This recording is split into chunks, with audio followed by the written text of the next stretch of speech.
Alors Valérie Boulanger, vous êtes responsable du service d'écoute SOS Bébé.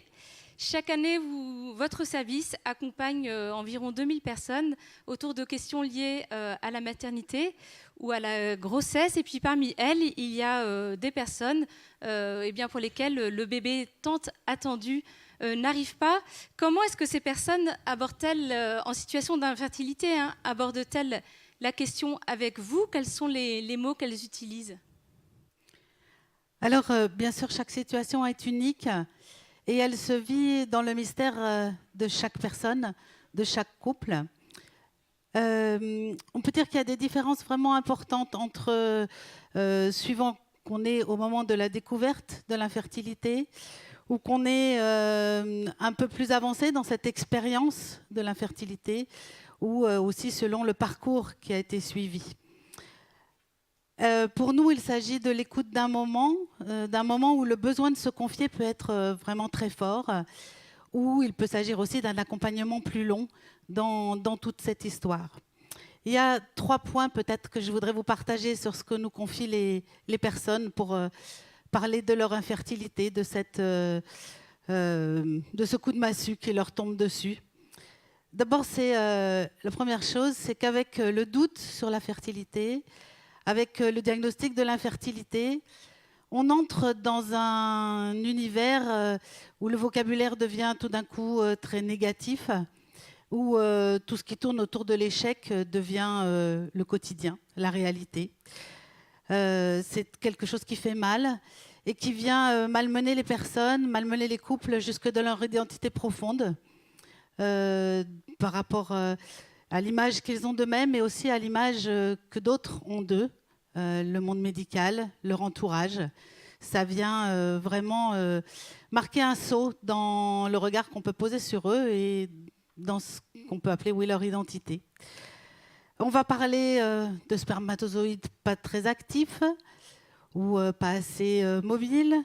On va parler d'ovulation faiblarde, d'ovules de mauvaise qualité, de mauvais fonctionnement, de mauvais développement. On va dire il n'y a pas assez, il y a trop. Et c'est vraiment difficile à vivre. Et moi, je suis toujours habitée par une phrase d'une femme qui résonne toujours en moi.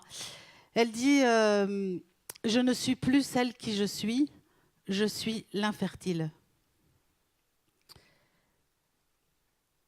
Et cet univers de l'échec, il est aussi associé à une attente insupportable. Insupportable parce qu'il y a aussi l'incertitude de l'issue et une obsession qui s'impose peu à peu et qui prend possession des personnes, parfois bien malgré elles. Enfin, le deuxième point, moi, qui me marque, c'est cette solitude vécue. Tous les couples qui s'adressent à nous ne vivent pas la belle histoire de couple dont nous ont parlé ou nous ont témoigné Gaël et Bertrand, et on voit combien cette expérience de l'infertilité vient malmener des couples qui peuvent être plus fragiles. Il y a toute cette incompréhension de ce qui arrive. Pourquoi ça? Pourquoi à nous? Pourquoi lui? Pourquoi moi? Qu'est-ce qui se passe? Où on va? Il y a aussi tout ce qui est de l'ordre de l'incommunicable. Gaël et Bertrand nous en ont un petit peu parlé. Dans un couple, on est homme et femme, on ne vit pas les choses de la même manière. On a beau s'aimer très fort, il y a des choses que l'autre ne peut pas complètement partager. Et pour certains couples, c'est extrêmement difficile à vivre. Et puis il y a cette culpabilité quand l'infertilité est le fait de l'un et pas de l'autre. La culpabilité de faire peser sur l'autre le poids de l'infertilité et de ce dans quoi cela peut entraîner le couple. Et puis tout ça, ça rend tous les dialogues vraiment bien difficiles et bien douloureux avec le corps médical en particulier. Comment se situer, comment comprendre les propositions qui sont faites, les mots techniques, poser les questions quand on a si peur des réponses. Et puis enfin, il y a les normes et la pression sociale autour de l'enfant. Mon monde s'écroule. Ne pas avoir d'enfant, c'est rater sa vie. Voilà, c'est des choses qu'on entend. Une femme aussi nous disait est-ce que je veux vraiment cet enfant Ou est-ce que je veux ressembler à Madame Tout-le-Monde et répondre à ce que la société attend de moi en tant que femme ? En nous disant comment le modèle papa, maman, enfant était très présent dans la société et comment c'est difficile de se projeter dans un autre modèle. Et alors, ces personnes que vous écoutez, qui font appel à vous, comment est-ce qu'elles vivent les propositions qui sont faites par le corps médical au cours de tout ce qui est assistance médicale à la procréation ? Alors là aussi, selon les personnes ou selon le temps de leur histoire, l'appréhension, la perception de la PMA peut être différente. Il y a la PMA comme une promesse, un espoir, une solution, un traitement médical. Il y a aussi pour d'autres, ou à un autre moment de leur histoire, la PMA comme une fatalité, comme quelque chose d'incontournable à laquelle on ne peut pas échapper, comme un sacrifice puisqu'il n'y a pas d'autre choix. Pour d'autres, enfin, ou encore à un autre moment, ce sera jusqu'où aller. Est-ce qu'on peut échapper à la PMA ? Est-ce qu'on a le droit ? Et est-ce qu'il y a d'autres voies possibles ?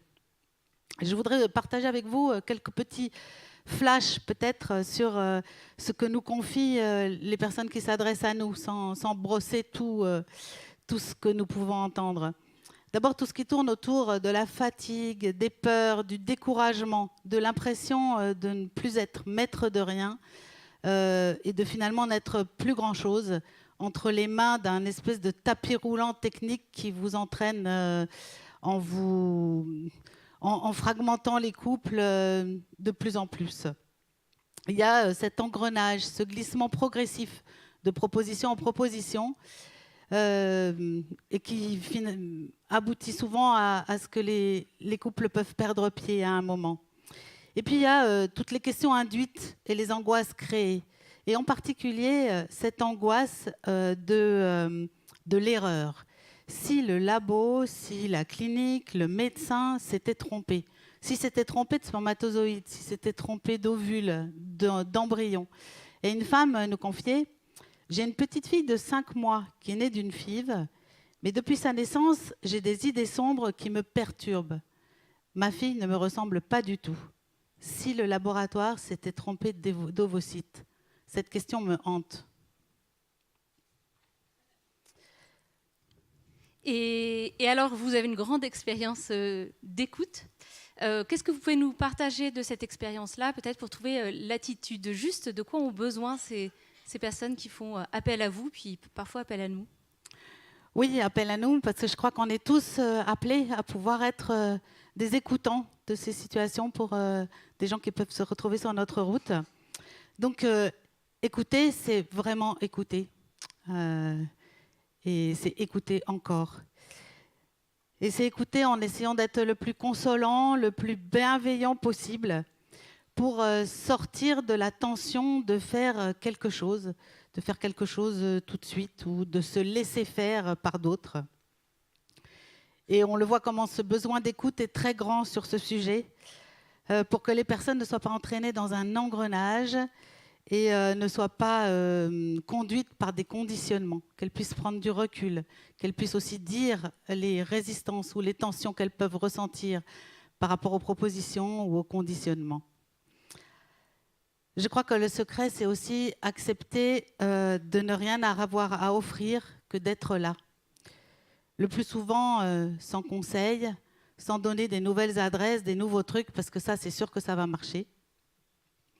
Et ce n'est pas toujours facile, c'est même parfois très inconfortable.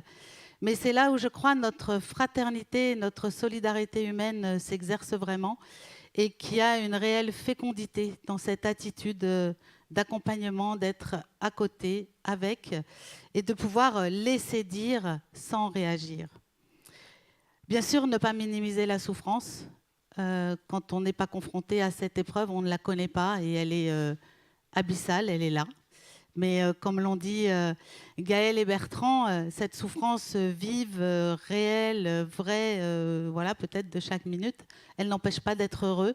Et je pense que ça, c'est une attitude intérieure dans laquelle on est appelé, quand on écoute des personnes confrontées à cette souffrance-là, à aller plonger. Il y a cette souffrance, mais il peut y avoir aussi du bonheur. Enfin, je dirais qu'il y a quelque chose de très important, c'est la valorisation du couple et l'attention portée à son unité. On a trop envie, quand on nous confie une situation, de dire « mais qu'est-ce qui se passe? C'est quoi le problème? D'où ça vient? C'est elle? C'est lui? C'est quoi ?» Voilà. Ben non, un couple, c'est un couple. Un couple, il a son mystère.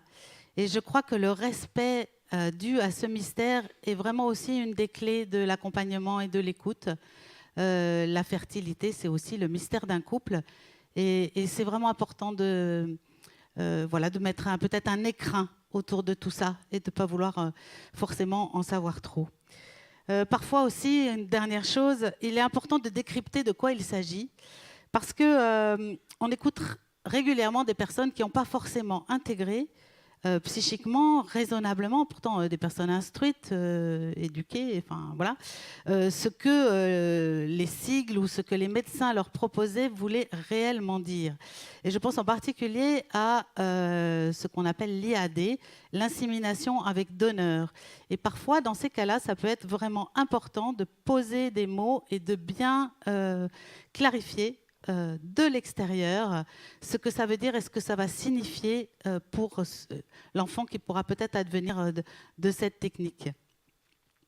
Et voilà, en conclusion, je voudrais dire que vraiment, je crois que les personnes ont besoin de regards consolants et bienveillants, et que c'est à travers cette consolation et cette bienveillance qu'elles pourront libérer le